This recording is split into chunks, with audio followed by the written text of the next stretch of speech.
30 reviews En 30 jours. Yes sir. Oh, il a plus de barbe. Oh non, il n'y a plus rien. Que se passe-t-il? On s'est fait une beauté, ça y est, j'ai perdu 25 ans. Pour ceux qui l'ont vu, notamment, oui, sur les réseaux sociaux, bah voilà, parfois, faut faire des choix. Et oui, comme certains ont pu le remarquer, y a certaines vidéos qui sont pré-tournées, forcément. Hein, on a un peu de temps devant nous, donc on se permet. Et puis parce qu'il y a un peu de boulot à côté, Alex, on va pas se cacher. Bah c'est ça le truc, c'est qu'on essaye d'optimiser notre confinement quoi, du mieux qu'on peut. Hein. C'est ça, donc on est avec vous évidemment tous les jours.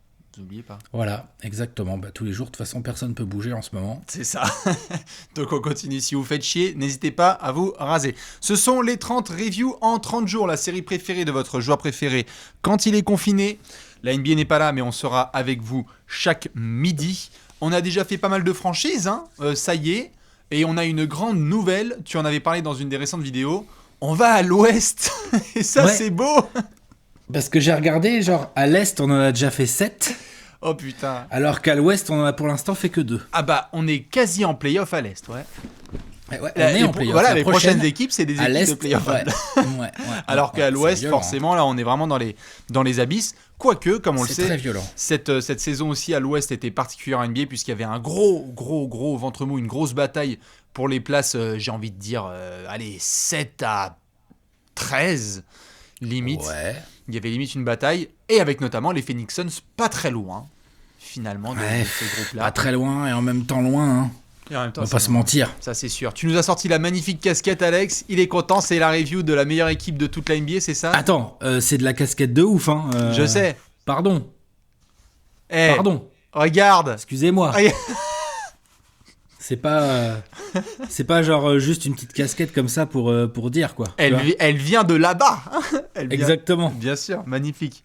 Et donc on va parler aujourd'hui des Phoenix Suns. Plein de choses à dire, évidemment. Alex sera là en MC de cet apéro. Installez-vous peinard.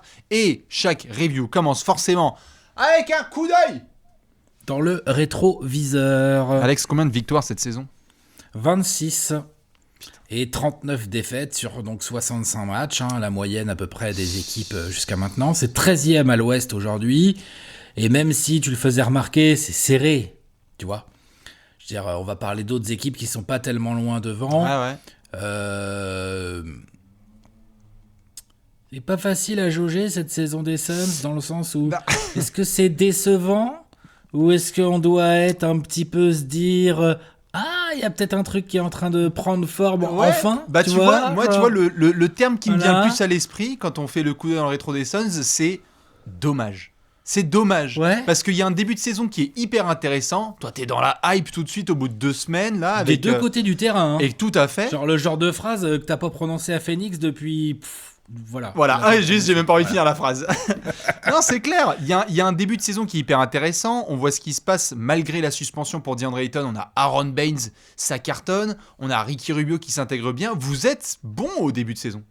Ça joue bien. Le duo Booker-Rubio, il se trouve tout de suite. Clair. Tu vois, en guard. Booker qui est quand même clairement plus un scoreur, mais qui sait aussi créer, et Rubio qui est clairement pas trop un scoreur, qui est plus créateur. Rubio amène une de ses qualités très sous-estimées, c'est de la bonne défense intelligente, mine de rien. C'est pas un défenseur élite Rubio, mais c'est un vrai défenseur intelligent. On a aussi, comme tu as parlé de Baines, qui a tout de suite pris le relais de DeAndre Ayton, clairement, qui était suspendu. Hein. Il a fait un premier gros match, puis après il a été suspendu 25 matchs. Ça fait mal sur le long terme.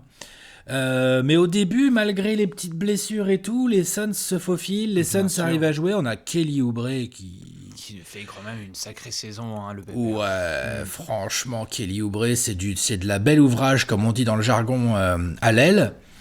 Avec le jeune Mikal Bridges, t'as même les Saric, Kaminski. C'est des joueurs...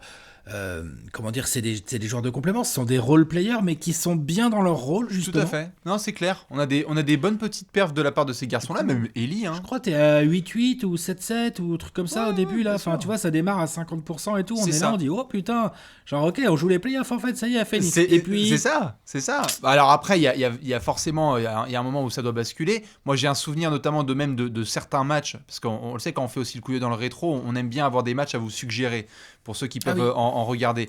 Moi, j'ai notamment un souvenir très fort pourtant c'est une défaite, mais de ce match à Denver, qui est un match totalement à l'encontre et à l'inverse de ce qu'ont été les Suns ces dernières années. Ça se bat, vous êtes censé prendre pilule, et derrière Rubio, et même s'il y a 6 fautes pour certains, et même s'il y en a qui sont au bout du rouleau, et ben tu vois l'espèce de nouvelle identité qui prend place. Cette défaite, même si elle est forcément déprimante à Denver, c'était hyper intéressant, je trouvais. Oui, et puis ce qui est intéressant, c'est que le lendemain, en back-to-back, tu bats les Clippers. Il y a ça, tout à fait. Ça, c'est nouveau, tu vois. Vous êtes allé gagner à Memphis, non ? Assez tôt en début de saison. Oui, c'est à Memphis. Oui, c'est à Memphis. Ouais, c'est ça. à Memphis. Ouais. Mais si tu veux, ce qui est intéressant, c'est t'as dit c'est genre de victoire, de défaite, pardon, on s'y attend pas, tu dois prendre pilule contre Denver et tout machin. Donc ce qui est très surprenant, c'est le lendemain en back-to-back d'être capable de battre les Clippers, je répète, genre c'est quand même un client sérieux. Le surlendemain, enfin le surlendemain, tu ne perds que d'1 point contre Utah, et là, on a des prémices de ce qui va faire le plus mal peut-être aux Suns cette saison.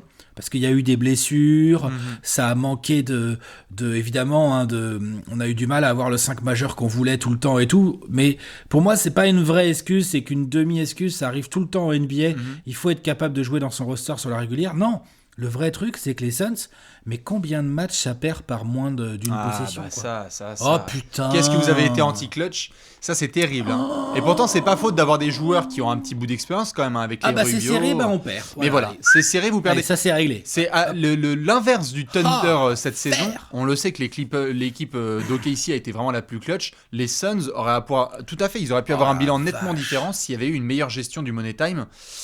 Bon, c'est aussi l'arrivée d'un nouveau coach, c'est aussi parfois des possessions qui se jouent à 3 fois rien. Enfin, jeunesse, il y a de la jeunesse. Il y a de la jeunesse, évidemment, bien sûr. Encore de la jeunesse, mais je veux dire, genre, enfin là, rien que là, comme ça, vite fait, là, les Nuggets, ils nous battent d'1 point chez eux en prolongation. Le Jazz, on arrive à tenir le Jazz, qui n'a pas une super attaque, on défend bien, on est dans leur jeu, mais on les tient et tout. Bien sûr. 1 point. Après, je crois qu'il y a les Spurs. Les Spurs aussi, je crois, ils nous en font une. Pareil, il y a eu 2 points en prolongation à Mexico. Ouais. Là, je suis en train de checker le calendrier avec Patty Mills pour avoir les scores exacts. Le fou, Denver à la maison, ils nous ont battu de 2 points. Je sais plus où est le match, mais j'en suis sûr, j'étais devant. Non, mais c'est sûr que globalement, quand tu regardes les défaites des Suns, il y en a qui sont difficiles. Et donc, c'est pour ça que le terme, comme je te disais, qui me vient le plus à l'esprit, c'est dommage. Parce que tu as le sentiment que déjà, ça faisait combien de temps qu'il n'y avait pas eu l'axe coach meneur. Ça faisait combien de temps qu'il n'y avait pas eu ça à Phoenix, un vrai axe coach meneur où tu sais ce qui se passe au quotidien. Ça, Steve Nash, Mike D'Antoni. Voilà. Mais non, mais la dernière fois qu'il y a eu ça, je veux dire, l'iPhone n'existait pas, tu vois. Enfin, je veux dire, on a dominé la ligue dominé la ligue. Vous-même comprenez. Mais on était une équipe très sérieuse qui allait en finale de conf. Combien il y en a de finale de conf ? Il y en a 3. Il y en a une avec Gentry aussi, en 2010. Bon, enfin, dans tous les cas, sur cet axe-là, c'est hyper important de voir qu'il y a ça qui se construit. Et donc, c'est dommage parce qu'il y aurait pu avoir autre chose, il y aurait pu avoir un autre bilan. Quand on fait le coup dans le rétro, tu as parlé de la suspension de DeAndre Ayton, il finit par revenir. Et forcément, un 20 points, 12 rebonds, ça fait du bien. Il se fait la cheville. Ouais. Enfin, tout à fait. Il revient, mais il est. Ce qu'il a ne serait-ce qu'il était vraiment à 100% Ayton. Bien sûr. Pas de continuité, pas de continuité, tout à fait. Et d'ailleurs, il y avait un truc sur lequel tu avais rebondi pas mal sur les réseaux sociaux et que j'avais pointé, notamment les copains de Suns France, je crois aussi, avaient pointé, c'est combien de matchs y a-t-il eu vraiment avec Booker, Rubio, Oubre, Ayton trop peu, Baines. Clairement. Juste ce quintet-là, tu vois, il y en a pas eu assez. Clairement. Trop peu.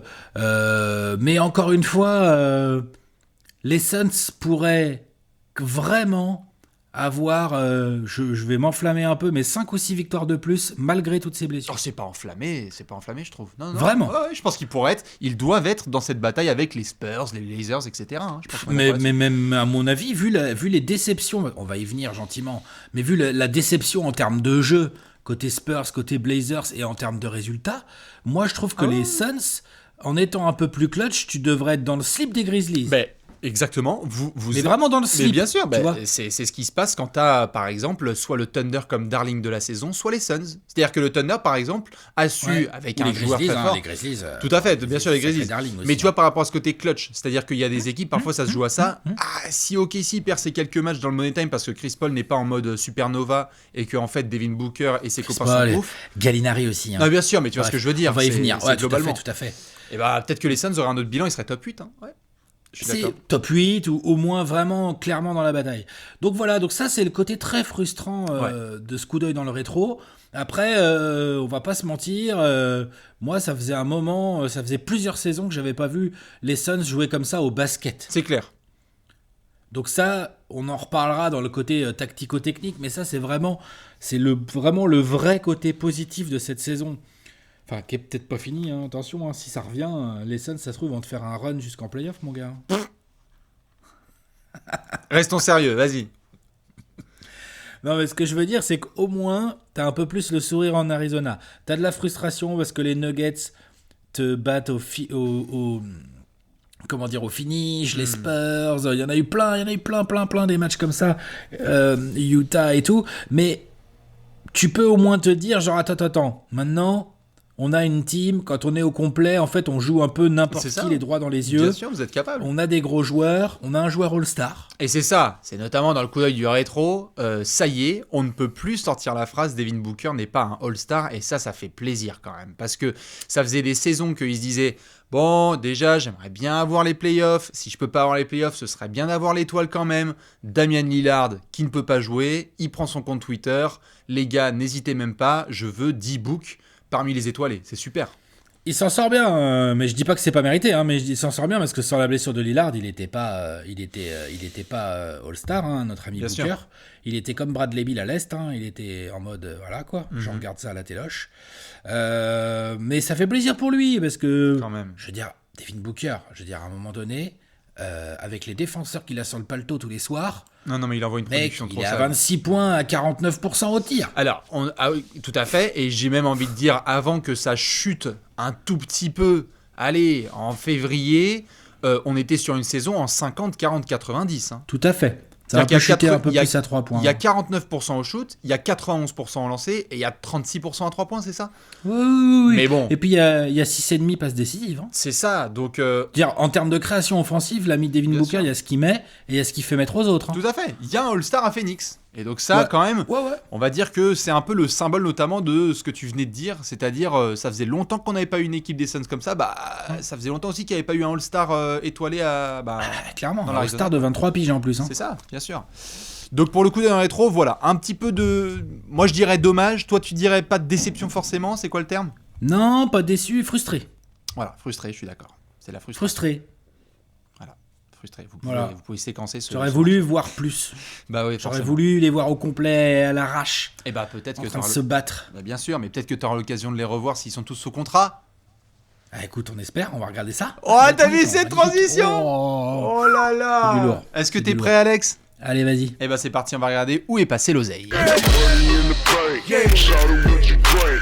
Mais où est passé l'oseille ? La money, le fric, la caillasse, les picaillons, on m'a soufflé. Les picaillons. Putain, on m'a soufflé les picaillons, il paraît que c'est un synonyme de fric. Mais où sont les sesterces, hein ? Où sont les francs CFA ? On va se renseigner maintenant. Vous le savez, dans cette section, c'est simple. On sort un petit peu le carnet des finances et on regarde dans chaque franchise où est-ce qu'on en est. Alex, qu'est-ce que tu as remarqué dans ta petite banque ? Écoute... Comme beaucoup d'équipes là dont on vient de parler, il y a eu du nettoyage de fait. Ce qui est assez intéressant chez les Suns.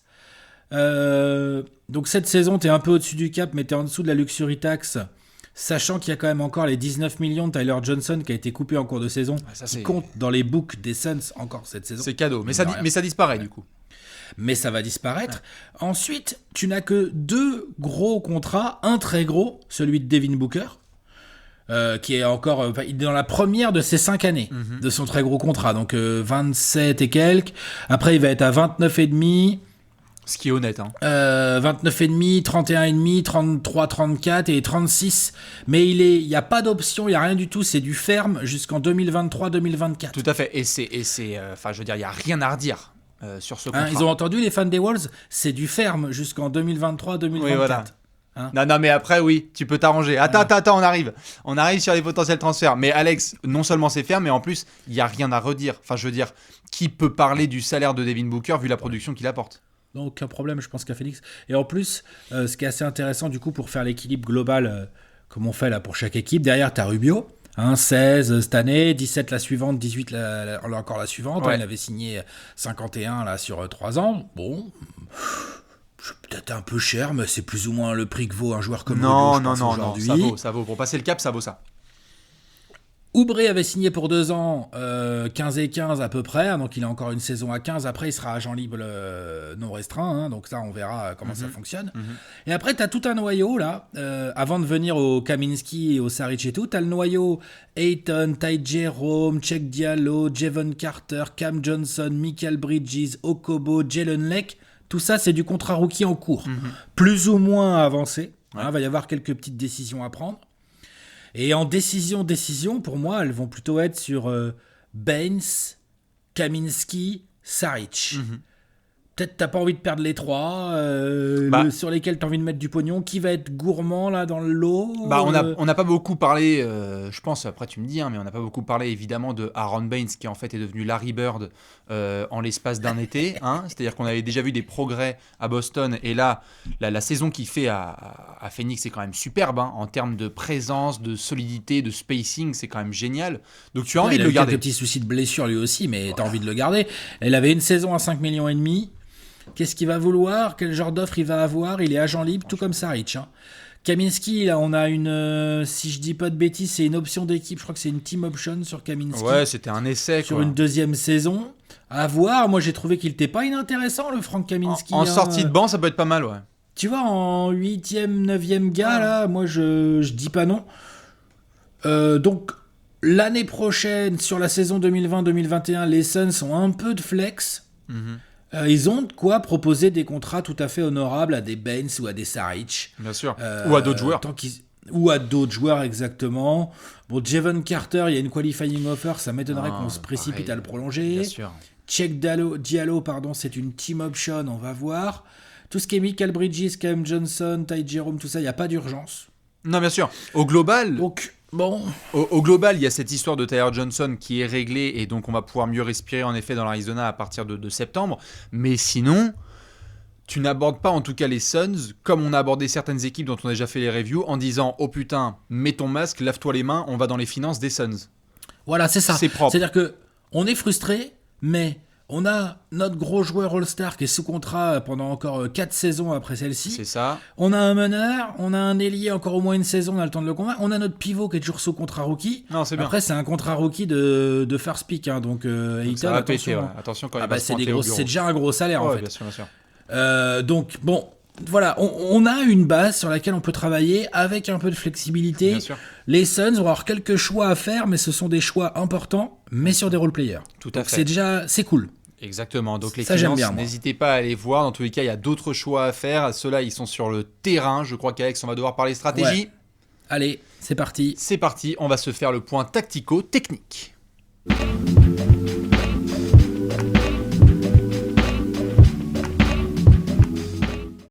Le point tactico-technique. Avec un gros H comme expert.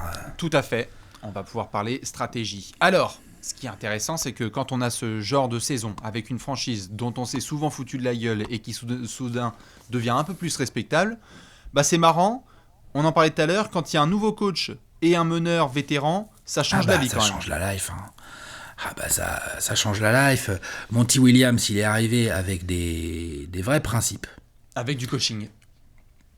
Avec de la respectabilité au niveau des joueurs et avec des vrais principes de coaching.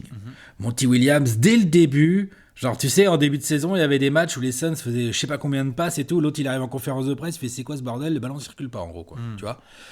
Au final, tu te retrouves avec les Suns qui sont l'équipe qui fait le plus de passes décisives par match cette saison. C'est un excellent signe, bien sûr. C'est quand même assez hallucinant de dire ça. Tout à fait. Moi, perso, je suis là, je fais bon, ok, d'accord, statistiquement parlant. Et quand tu les regardes jouer, Ça n'a pas été ouf au tir, en termes de réussite au Non. tir. Là, il y a vraiment du boulot, Ouais. mais le mouvement de ballon est là. Évidemment, centré sur 2 joueurs quand même, hein, Rubio et Booker, évidemment, qui sont les 2 principaux créateurs. Rubio est un joueur par nature qui est un joueur collectif, c'est pas un scoreur. Donc je pense qu'il colle aussi très bien avec les valeurs que Monty Williams a voulu inculquer à l'équipe. Bien sûr. Donc du coup, tu te retrouves avec des Suns qui jouent relativement vite, mais en même temps qui se précipitent moins que ce qu'on a pu voir par le passé, qui font bien circuler le ballon. Dedans, t'as un All-Star capable de scorer. Bon, tu vois, C'est ça. l'équation s'améliore. Bien sûr, il y a eu du nettement mieux parce que Dieu sait si on avait vomi ou eu les yeux qui brûlaient par le passé quand on regardait Phoenix attaquer, il y avait un peu trop de dépendance Booker. Là, c'est clair qu'on en avait parlé, je crois, pendant la preview de septembre dernier des Suns. On se disait, tiens, c'est marrant, au niveau du recrutement qui a été fait, la plupart des mecs, t'as l'impression qu'ils devaient passer par un scanner et que c'était, ok, si ton QI basket est en dessous de 100, tu rentres pas. Baines, ça réfléchit bien. Kaminsky, ça réfléchit bien. Rubio, ça réfléchit bien. Saric, bon, alors là, laisse tomber en termes de QI basket. Donc il est clair qu'au niveau du jeu de passe, ça a été hyper intéressant. Tu as quand même le sentiment que, même si c'est bien, il peut parfois manquer, en effet, comme tu le dis, de cette réussite qu'il peut y avoir dans le shoot. C'est-à-dire que le mouvement est là, mais la finition n'y est pas. Ouais, on peut dire qu'il y a quelques petites limitations en termes de talent. Hein. Bien sûr. Pas avoir peur des mots. Mais Hein. bien sûr. Autant le talent de Booker est absolument indéniable et il a que 23 ans, enfin bref, on va voir ce que ça donne. Le talent de Kelly Oubre, je pense quand même qu'on a quand même bien vu cette saison là que le garçon est quand même très sérieux des 2 côtés du terrain. Tout à fait. Rubio a du talent, mais Rubio n'a toujours pas de shoot. Désolé, hein, mais... Enfin, il a du shoot. Tu peux pas être aussi carré comme ça, il a pas de shoot. Pas de shoot, je suis vache, mais... quand même. Ce n'est pas un sniper d'élite comme les snipers d'élite de la NBA actuelle, que ce soit en sortie de dribble. Pas dangereux. Exactement. En sortie de dribble ou en catch and shoot, c'est pas non plus l'élite, quoi. Non. Ce qui est pas si grave que ça quand t'as Kelly Oubre et Booker à côté, parce que les 2 sont très capables de scorer. Ayton a montré, lui, qu'il avait du talent offensif. Clairement. Défensif, moins, déjà, je trouve. Ah bah ça, ouais. Et qu'il avait une force brute physique absolument hallucinante. En termes de rebond, de place qu'il peut prendre dans la raquette. Mais après, autour, il y a un truc à construire sur le plan tactico-technique. Je pense que Monty Williams, par moment, a tâtonné dans ses rotations, aussi parce qu'il était obligé d'essayer des joueurs, de se poser des questions. Bien sûr. Je sais pas comment tu vois ça, toi, j'allais dire de l'extérieur. Moi, je suis pas non plus à l'intérieur, mais je suis peut-être un peu plus passionné. Tu vois. T'es dans le bureau de Robert Sarver, on le sait. Non, voilà. Mais pour le coup, moi, je pense que typiquement, ce genre de situation, quand on regarde le bilan, on se dit... fait chier. Quand on regarde les ratings, on se dit c'est quoi, c'est milieu de tableau, vous êtes 18e en attaque et 20e en défense, quelque chose comme ça, si je dis pas de bêtises. Ouais, ça doit être dans ces eaux-là, c'est average moins un peu, quoi. C'est ça. Et ben personnellement, je trouve que même quand on regarde ces chiffres, je suis plutôt porteur du message année 1. C'est-à-dire, Monty Williams avait pour mission de devoir essayer d'instaurer une identité. Je trouve qu'il y a des principes. Je trouve que d'avoir dit ok, il avait le choix, par exemple, quand tu as parlé de la suspension de DeAndre Ayton, d'être un coach et de dire Aaron Baines, tu vas être capable de rentrer 8-3 points dans un match. Attends, il faut quand même des balls en tant que coach pour forcer ça. Et il l'a fait. Donc je trouve qu'il y avait des choses qui étaient intéressantes. Et donc, c'est horrible de te dire ça à toi et aux fans des Suns, mais quelque part, j'ai envie de dire, avec ce qui est en train d'être montré, patience. Enfin, tu vois, il y a un peu ce côté patience, parce que peut-être que la saison prochaine, les mecs se retrouvent au camp d'entraînement en ayant des bases qu'ils connaissent, quoi. Patience et surtout, patience, mais entre guillemets, avec plus de certitude. Exactement. C'est-à-dire que là, patience et travail, ouais. T'es fan des Suns, t'as vu la saison, t'es frustré. Moi, je suis frustré. Hein. Je pense qu'on devrait avoir plus de wins que ça. Je suis frustré par le résultat. Mais je suis pas frustré par la manière. J'ai vu plusieurs bons matchs. Bien sûr. J'ai vu une multitude de petits dispositifs offensifs, de petits systèmes où j'étais là bien et tout, cool et tout. J'ai vu Booker, Oubre, Ayton. Je suis absolument persuadé de leur talent offensif. Oui. Je sais que Rubio est un gestionnaire vraiment plus dans le basket moderne. Et après, je veux bien voir comment le front office va me bricoler les role-players autour. Mais pour une fois, je sais que j'ai une base. Et en plus, j'ai quelques petits jeunes rookies. Je veux dire, Michael Bridges, franchement, sa saison, elle est quand même pas dégueu. Hein. Ouais, c'est ça. Non, mais d'ailleurs, tout à fait, un des critères, tu me dis si je dis des bêtises, hein, mais un des critères, notamment à moi, titre perso, quand je vois les Suns de l'extérieur, c'est de me dire, bon, est-ce qu'il y a eu cette saison un ou plusieurs matchs où les joueurs se faisaient huer à domicile? Non, je pense pas cette année. Je les ai pas tous vus, hein, mais Alors, je pense c'est pas. une question conne, mais Alex, si je dis pas de conneries, ça faisait un bout de temps qu'on n'avait pas eu une saison comme ça. C'est arrivé ces dernières saisons, bien sûr. Le public des Suns, en plus, qui est un public quand même normalement assez passionné et qui aime beaucoup le basket, Bien les sûr. mecs souffrent là. Hein. C'est ça. Là, tu vas voir les Suns jouer à domicile, là, t'es abonné, tu sais, et tout machin. À Phoenix, là. C'est une violence, hein, bien sûr. Les Mais- dernières saisons, Bien là, sûr. tu dois être saoulé. Bien sûr, tout à fait, mais donc si tu te fais pas huer notamment, c'est parce que tu sais que ton équipe joue dur tous les soirs et essaye d'appliquer certains systèmes, et donc c'est d'un point de vue tactico-technique une vraie évolution, c'est clair. Une vraie évolution, il y a des secteurs à travailler, mais dans l'ensemble, on a un petit noyau qui, genre, avec quelques wins de plus, on n'aurait même pas ce discours, on fera putain, bonne saison et tout, ça y est, c'est Exactement. parti, tu vois. Tout Genre, à fait. c'est quelques wins, mais elles y sont pas, donc il y a une frustration. Tout à fait, et bien justement il y a de la frustration, est-ce que ça peut en affecter certains? Je crois qu'on va se poser une grosse question. Allez, grosse question, c'est parti. C'est l'heure de la question de la mort.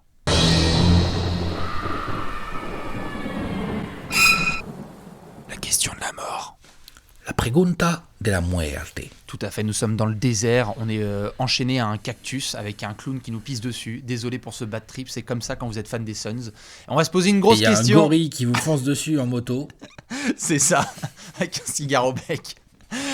On va devoir se poser une grosse question. Comme on l'a dit, il y a du positif cette saison dans plein de compartiments, et notamment le mood d'un joueur qu'on appelle Devin Booker. La question qu'on va se poser, c'est Devin Booker, ça fait quelques temps qu'il est en NBA, il y a tout ce qu'il faut au niveau salarial pour qu'il soit heureux, mais il n'y a toujours pas de payoff. Combien de temps il peut tenir comme ça? Tu veux que je réponde tout de suite? Ah bah, ça va pas être en 30 secondes, Alex, on va devoir développer un peu, parce Ouais, que je Mais sais... j'ai déjà un début de réponse quand même. Ah bah, je sais que tu as un début de réponse, que tu as les ongles qui sont en train de crisser, mais je sais aussi qu'il y a des franchises qui vont bientôt se pointer aussi Bien sûr. dans le bien bureau sûr. de Robert Server et de dire « Oh ! Hein ?» Je pense que tant que Booker n'ouvre pas des portes, c'est compliqué de venir. Les mecs, ils ont encore 4 années, encore 4 saisons de contrat. Enfin, tu vois, c'est compliqué. Si Booker, par contre, commence à faire comprendre dans les médias qu'il commence à en avoir ras le cul et que, genre, il va peut-être faire chier la direction pour se barrer, là, il va y avoir des offres qui vont pleuvoir dans tous les sens. Hein. Quand même. Je veux dire, il a 23 ans. Hein. Enfin, il les a eu en décembre ou octobre dernier, ou quelque chose comme ça. De quel mois il est, le petit? Octobre. Non, c'est très bien. Il a un talent, je veux dire. Est-ce qu'on parle de sa saison là cette année? Mais l'année dernière, statistiquement, c'est déjà ça, c'est déjà celle-là. Ah non, mais quasiment. Un peu moins bon les pourcentages de réussite, Ouais. mais les chiffres sont les mêmes. Non, mais les chiffres sont 26 les mêmes. points et et demi, Bien sûr. 7 passes d'ess, enfin 4 rebonds, tout ça quoi. Le joueur, je pense que c'est bon. Là, ça a fait du bien à tout le monde qu'il ait l'étoile de All-Star, parce que ça a pu permettre de dire genre...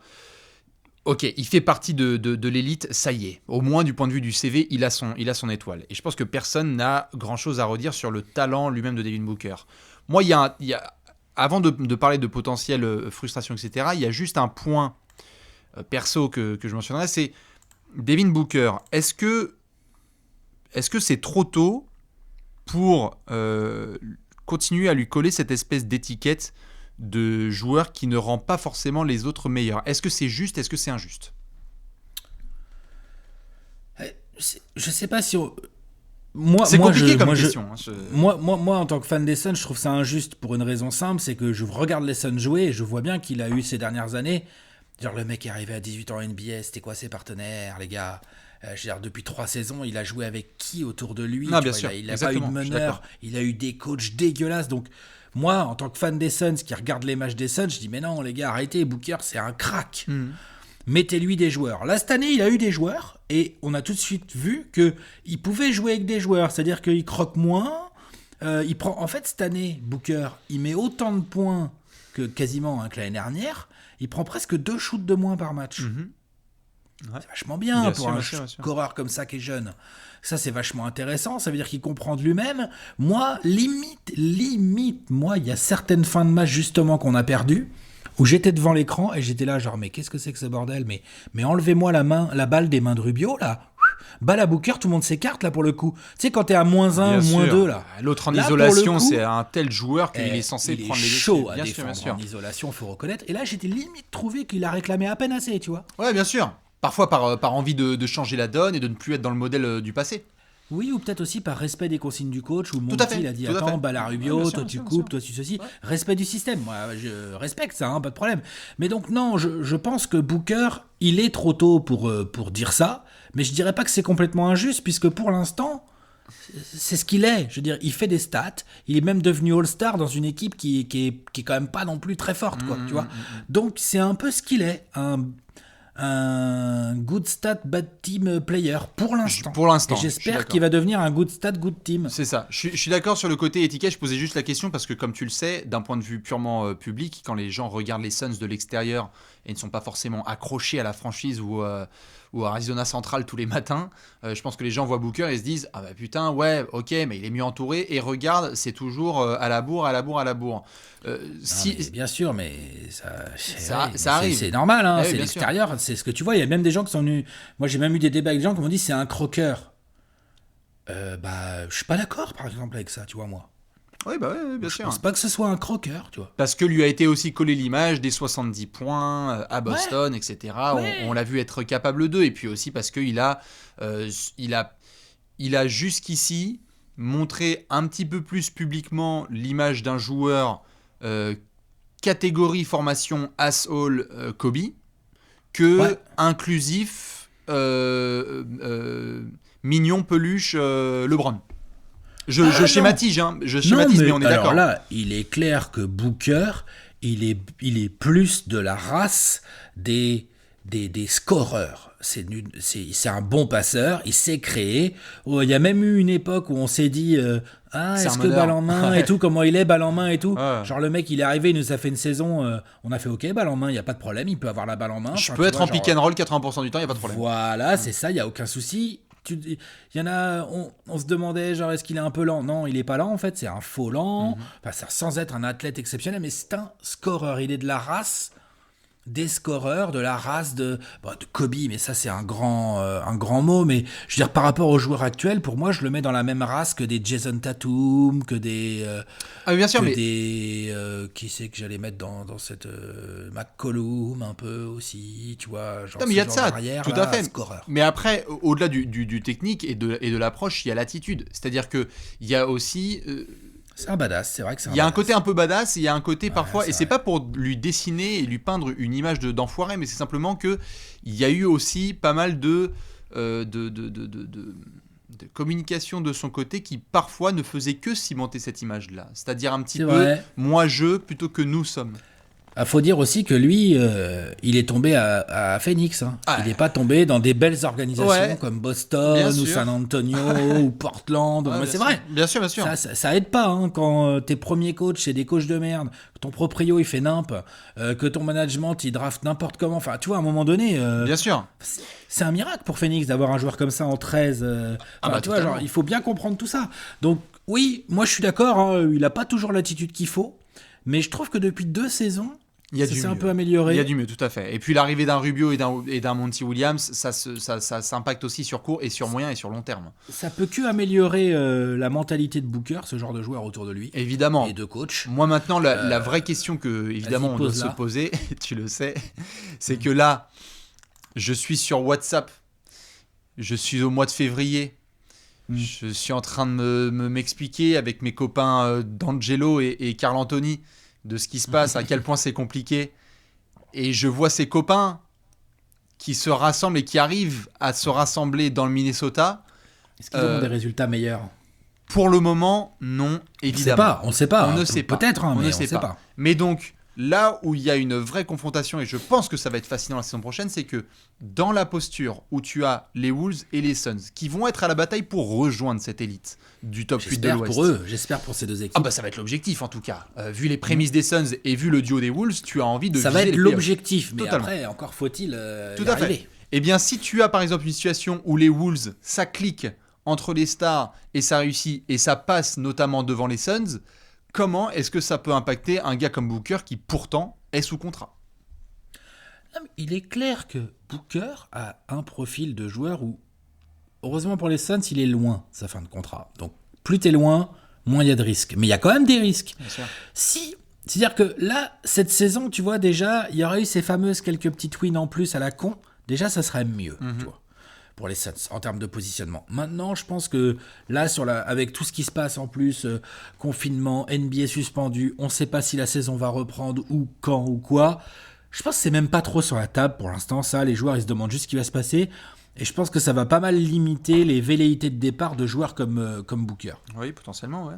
Par contre, va falloir redémarrer à un moment donné, que cette saison 2019-20 soit finie, pas finie, qu'elle reprenne ou quoi. Il faudra reprendre et ensuite il faudra enchaîner sur une saison 2020-2021. C'est ça. Et là, par contre, si tu as toujours ta base, a priori, hein, tu auras Oubre, tu auras Rubio, tu auras Ayton, tu auras certainement réussi à garder peut-être un Saric ou un Kaminsky ou des gars comme ça. Mikal sera encore là. Voilà, tu auras ta base là et tout machin, Baines peut-être et tout. Mm-hmm. Là, par contre, si t'es encore dans une dynamique où on est là en train de se dire c'est cool, hein, la manière, ça va mieux, mais derrière, il n'y a toujours pas vraiment de résultats sérieux. Attention.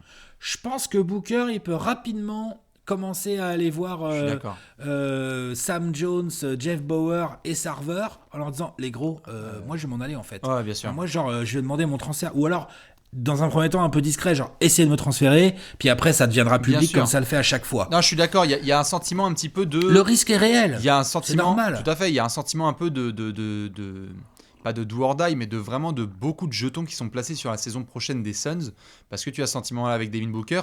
Quand je parlais tout à l'heure notamment de sentiment de l'assaut, il y a un souvenir qui me revenait notamment en tête, c'est, tu sais, l'été dernier, il y a notamment eu ces espèces de vidéos qui sont sorties de Devin Booker qui se fait double team dans un pick-up game avec Joachim Noah, etc. C'est notamment là-dedans que son image parfois elle est un petit peu conservée, où on dit espèce de flemmard, justement c'est dans ces moments-là qu'il faut bosser, même en été quand il y a des double teams sur toi, pour que tu t'en sortes. Il y avait eu des débats aussi là-dessus, tu vois. Moi je considère que c'est des débats d'été quand on n'a rien à foutre sur la plage. Je pense qu'on est d'accord. Franchement, oui, alors ça déjà je suis d'accord avec ce que tu viens de dire, mais en plus regardez les matchs des Suns, je veux dire, Devin Booker il est pris à deux, mais tout le temps. Dès la moitié de terrain il est pris à deux, tout à fait. Après faut tout voir. Le temps, donc non c'est un autre débat encore, mais je veux dire, je pense vraiment que les Suns vont commencer à être à risque par rapport au contrat Booker si sur la saison 2020-2021. Je veux dire, faut être en play-off, ou alors t'y es pas parce qu'il s'est passé, t'es à ras des play-offs et puis tout le monde a bien compris que t'aurais pu y être et tout.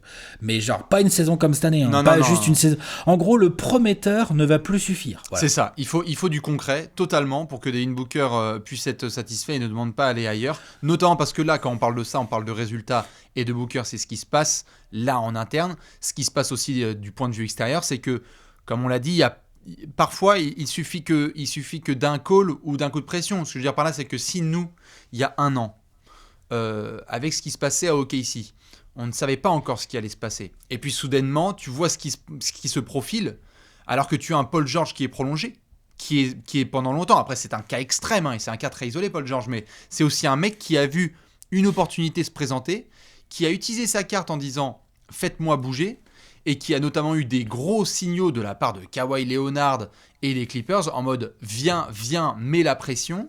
Tu as la possibilité parce qu'on est dans une ère où les stars dirigent aussi le marché, il faudra surtout pas sous-estimer la pression que sont capables de faire des D'Angelo et des Karl Anthony Towns. À chaque match, moi, il va y avoir Wolves Suns. Et moi, les avant et après match, je vais faire des gigazoom. Hein. D'accord, mais ça, c'est ce que tout le monde va faire. Et il y a un petit côté people pote. Mais moi, c'est pas les Wolves qui me font le plus peur. Moi, ce qui me fait le plus peur, c'est Miami. Oui, bien sûr. C'est, tu vois, les vrais clients sérieux, quoi. C'est, je sais pas, moi. Attention quand même aux Wolves, quoi. Non, mais je te dis pas que les Wolves sont pas dedans, mais les Booker. Les Wolves, ils vont être prometteurs, eux aussi. Et j'espère bien pour eux qu'ils vont avoir des meilleurs résultats que leur saison dégueulasse. Mais les Wolves ne vont pas se transformer en contenders du jour au lendemain. Non, bien sûr. T'es d'accord ? Bien sûr. Alors que par contre, tu peux avoir des contenders qui, eux, des contenders, qu'on me comprenne bien, des outsiders sérieux, tu vois, qui, eux, vont débarquer, vont faire à Booker mais gros, tu veux pas jouer le titre, en fait ? Oui, tout à fait. Ça te dit pas, en fait, de jouer le titre avec Bam Adebayo et Jimmy Butler ? Bien sûr. Ou avec... je sais pas, moi, là, j'ai pas l'idée qui me vient exactement, mais... Non, mais c'est sûr. Tu vois ce que je veux dire ? Denver qui vont aller draguer, ils vont aller draguer Phoenix, ils vont vouloir nous filer Gary Harris. Tu vois après, on sait aussi que dans là, ce genre... ça me fait stresser. Bien sûr. Après, on sait que dans ce genre de situation, il faut qu'il y ait un deal derrière. Et donc, souvent, les équipes qui sont peut-être un peu moins contenders ont du pic de draft meilleur et des joueurs, des contreparties à filer. Mais c'est très touchy. Il va avoir du lui, monde sur le les joueur, lui, par contre, je pense que ce qui peut être déclencheur, si tu veux, comme il est sous contrat, c'est pas Phoenix qui va commencer à chercher les issues pour Booker. Non, c'est sûr. Phoenix, eux, ils vont prier très fort pour que ça marche. Ils vont essayer de renforcer l'effectif, peut-être rajouter une pièce. On parle que de role player, peut-être qu'il y a une pièce à rajouter à un joueur un peu plus fort ou quoi, bref, pour avoir une équipe meilleure, mais ça viendra pas de l'équipe. Non, c'est sûr. Ça peut venir du joueur s'il en a ras le cul. Et le joueur, s'il en a ras le cul, ok, il y a ses poteaux qui peuvent le draguer, ça c'est vrai. Mais ces poteaux, ils vont le draguer avec quoi comme projet ? Genre, on est entre poteaux. Tu sais que parfois, il suffit que de ça. Hein.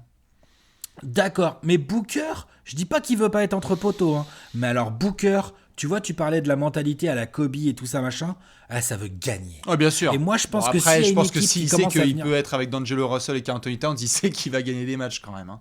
Il va gagner des matchs, mais est-ce que le projet Walls est celui qui va te faire le plus kiffer en fait ? Moi, ce que je veux te dire, c'est que ce qui me fait le plus peur, c'est les marchés qui vont faire miroiter à Booker, genre tu viens, on va gagner tout de suite. Bien sûr. Genre tout est là, il n'y a plus que toi. Ah bah ça va être à deux tranchants, ça va être à double tranchant. Ça c'est menaçant et c'est même une menace pour les Walls aussi. Bien d'accord. Parce que ça peut leur faire...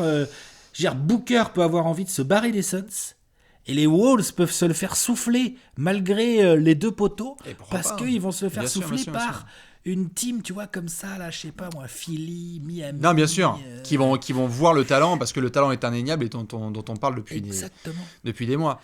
Donc voilà, donc c'est pour ça. Mais oui, le risque existe, mais pour moi, il n'existe pas avant l'été 2021. C'est ça. Donc du coup, sur les 12 prochains mois, ça va être hyper intéressant, les 14 même prochains, de voir ce que ça va donner du côté de Phoenix et de Devin Booker. Dites-nous ce que vous pensez de cette question de la mort. Nous, Alex, je crois qu'on a un petit trophée à délivrer. Ah, The Gerrard, The Golden. Tout à fait, c'est l'heure du Gérard d'or.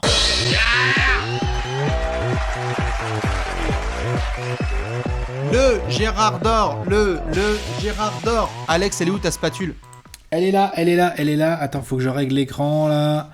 Parce qu'il y a des gens qui m'ont dit oui, trop parfait, tout ça, machin. Enfin bref, les gens. Voilà, là il y avait un petit rebond. Il y a eu le contrôle de la poitrine là. Hein. Exactement. On est bon. Merci Alex pour ce magnifique backflip. C'est le Gérard d'or, vous le connaissez, c'est le trophée du peuple qu'on décerne à chaque review. Un joueur nous a fait kiffer, un joueur on va l'observer de très près. Alex, qui est ton Gérard d'or chez tes Suns ? Mikal Bridges. Mikal.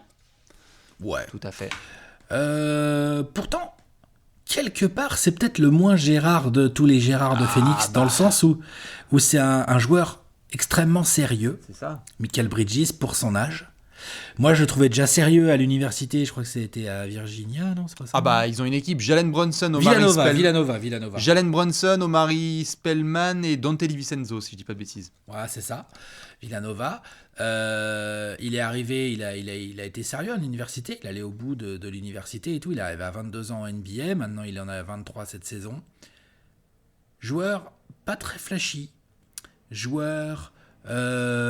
qui a très peu de shoot en attaque. Hein. Cette saison, il a pris 6 tirs par match. Hein. Il en a mis la moitié au passage. Hein. Je précise. Hein. C'est toujours intéressant, les joueurs comme ça. Il n'a pas des stats incroyables, alors qu'il passe quand même 25, 26, 27, presque 30 minutes parfois sur le terrain en moyenne. Mais son impact. Pour moi, son impact est primordial à une équipe comme les Suns. Son impact des deux côtés, il espace suffisamment le terrain, il essaie suffisamment une menace pour obliger la défense à s'occuper de lui. Il mange pas le ballon, du coup c'est très bien parce que quand t'as déjà Rubio, Booker, Oubre, franchement, c'est très bien si tu peux ajouter à ça un autre joueur ailier. En termes de profil, c'est parfait. Hein. Mange pas le ballon. Il nous a fait des mixtapes défensifs sur des très gros joueurs. C'est vraiment intéressant à regarder. C'est votre meilleur ailier défenseur de toute l'équipe. Hein. Ah ouais. Oubre fait du très bon boulot. Ouais, mais Mikal est déjà meilleur, je trouve. Mais en fait, Mikal, je sais pas s'il est meilleur intrinsèquement, il est juste plus sérieux. Ouais, voilà. Donc il est meilleur. Oui, mais ce que je veux dire, c'est qu'il y a des trucs que fait Oubre que Mikal pourra peut-être jamais faire. Oubre, il a des instincts naturels d'interception, de compte, il a des qualités athlétiques complètement incroyables. Ouais. Ça, je dis pas que ça peut pas venir, je dis qu'Oubre, il a le petit grain de folie, l'énergie, le côté un peu... Il y a des séquences où Oubre, c'est un gros enfer. En fait, Mikal Bridges, c'est sur la longueur, c'est en permanence. En ce moment, il y a du League Pass gratuit. Tout à l'heure, je parlais de la victoire des Suns en back-to-back contre les Clippers. C'est le 3e match de la saison. Faites-moi plaisir. Allez checker le taf vraiment sérieux que fait Mikal Bridges sur Kawhi Leonard. Sur Kawhi, quoi. Quand même, hein. Non, et c'est du vrai boulot sérieux. Après, t'empêches pas Kawhi Leonard de s'exprimer sur un terrain de basket. Hein. C'est pas ce que je dis. Mais à chaque fois qu'il rentre dans ce match-là et qu'il y a Kawhi en face, il fait un vrai boulot. Un boulot sérieux, sans se jeter, sans faire de faux. Donc vraiment, j'adore son travail défensif. Je pense qu'en attaque, avec ce ballon qui circule bien, c'est un joueur, quand il passe les 10 points, c'est super, c'est que du bonus. Ouais. Donc c'est mon Gérard parce qu'en fait il a déjà 23 ans mais je pense qu'il y a encore une très belle marge de progression et que en fait Mikal Bridges peut vraiment devenir un role player solide d'une équipe qui va en play-off à l'Ouest. C'est ça. Et je suis bien content qu'il soit à Phoenix. Ouais, il le faudra de toute façon. Il va falloir qu'il soit attendu la saison prochaine et qu'il fasse ces mixtapes-là défensives parce que vous en avez bien besoin, ça c'est clair. Monsieur Mikal Bridges, c'est le Gérard d'or d'Alex. Eh bien évidemment, je vais prendre le Gérard officiel des Suns, c'est Kelly Oubre. Comment Monsieur Gérard, on l'appelle. Kelly Oubre, c'est lui. Wave Papi, le Wave God, évidemment. Alors, rendez-moi pareil service. Vous allez vous abonner au compte Instagram de Kelly Oubre si vous voulez savoir comment on s'habille en 2034, puisqu'on est à peu près sur les Valley Boys. Hein. Non, moi, c'est déjà juste d'attitude de ce qu'il est au quotidien. Moi, je l'aime beaucoup. À l'époque de sa draft, il avait failli être sélectionné par les Hawks et j'étais un peu tristoun que ce soit les Wizards finalement qui le récupèrent parce que j'adorais le potentiel, long bras, athlétique, joueur avec un fort potentiel. Et là, ça y est, cette saison, on a eu des soirées vraiment où tu vois Kelly Oubre montrer différents profils, à la fois de scoreur fort qui prend la balle et qui peut mettre une équipe un peu sur son dos et ses épaules d'un point de vue offensif. On a vu aussi la capacité, le lendemain ou le surlendemain, de dire « ce n'est pas mon équipe ». C'est celle de Devin Booker, je vais mettre mes 3 dans le corner et se lâcher comme il faut. Il y a cette dose d'énergie qui est absolument incroyable, ce sont les célébrations, c'est ce qu'il faut dans les équipes. Il faut aussi un gars qui parfois va créer justement cette petite dose de folie. Des étincelles un peu. Quoi. Exactement, moi j'adore Kelly Oubre en fait au quotidien, de toute façon c'est simple, dès qu'il joue, dès que je peux le regarder jouer, je le fais parce qu'il y a, il y a quelque chose d'assez unique et tu sais que chaque soir il peut faire quelque chose qui sort un petit peu du lot. Donc moi j'ai très hâte de voir son évolution.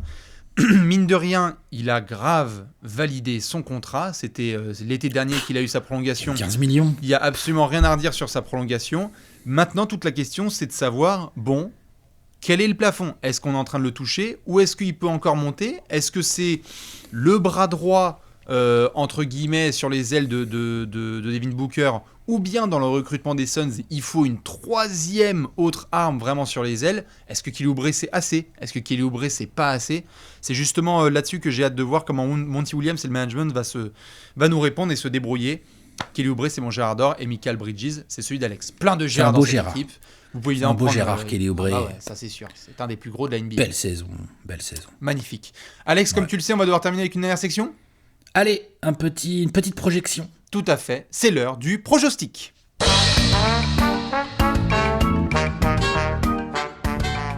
Pronostic time. Le pronostic, le mix entre le pronostic et la projection. Tout à fait, 24 secondes pour Alex, 24 secondes pour Bibi, vous pouvez aussi le faire. On fait la liste des courses, savoir ce qu'il y a de mieux à faire pour les Suns dans les prochains mois. Est-ce que Alex, tu es prêt ? Ouais. 3, 2, 1, Oliver Miller. Confiance. Moi je dis, c'est le mot d'ordre. Pas la peine de paniquer, j'espère bien que le management ne va pas commencer à essayer de nous faire des gros moves de joueurs. Moi je serais plutôt chaud pour essayer de garder du Saric, du Benz, sauf grosse opportunité sur des gros joueurs qui peuvent apporter du talent au poste 4 par exemple. Mais sinon confiance, essayons de faire en sorte d'avoir le noyau Rubio, Booker, Oubre, Ayton, Benz le plus souvent possible et de voir déjà ce que ça donne. Voilà. Magnifique, 29 secondes. T'as vu ? Qu'est-ce qui t'arrive ? Tu fais plus court pour les Suns que pour les autres ? Non mais je rêve. Parce que tu vois, il faut être carré. Ça fait longtemps que c'est pas arrivé, mais au moins là, il y a une. C'est vrai qu'il y a des choses concises à dire. Ouais, je suis d'accord. Disons qu'il y a une ligne directrice assez évidente pour moi. C'est ça, là, donc il n'y a pas besoin de s'étaler. Je suis bien d'accord. Est-ce que ça va marcher ? On verra, mais pour moi, elle est assez évidente. Exactement. Et écoute, je vais essayer de faire aussi bien. Attention, 3, 2, 1, top chrono. Confiance, oui. Mais attention, s'il y a bien une saison sur laquelle je vais mettre mes jetons, ce sera sur la suivante, parce que si cela ne progresse pas vraiment avec une place dans le top 8, attention à Devin Booker. On le savait déjà la saison dernière, et là maintenant avec ce qui vient de se passer en secret dans le Minnesota et dans d'autres franchises où des joueurs prennent vraiment leur responsabilité et demandent à partir, je ferai extrêmement attention. C'est bien d'être All-Star, mais maintenant il faut jouer en avril. Il l'a déjà demandé. C'est la saison prochaine ou jamais. Attention. J'ai fait 30 Bien secondes. sûr. On est pas mal. Dans tous les cas, dites-nous vous ce que vous pensez de la saison qui vient d'être jouée par les Suns, ce que vous voyez sur les mois à venir. C'était la review 100% Alexinator. Nous, Alex, on se retrouve demain. Ouais, avec une franchise, j'aurais jamais cru qu'on ferait leur review juste après celle des Suns. Juste après celle des Suns, je suis bien d'accord. On vous fait des bisous et Alex, on se check à demain. Ça roule. Ciao. Ciao.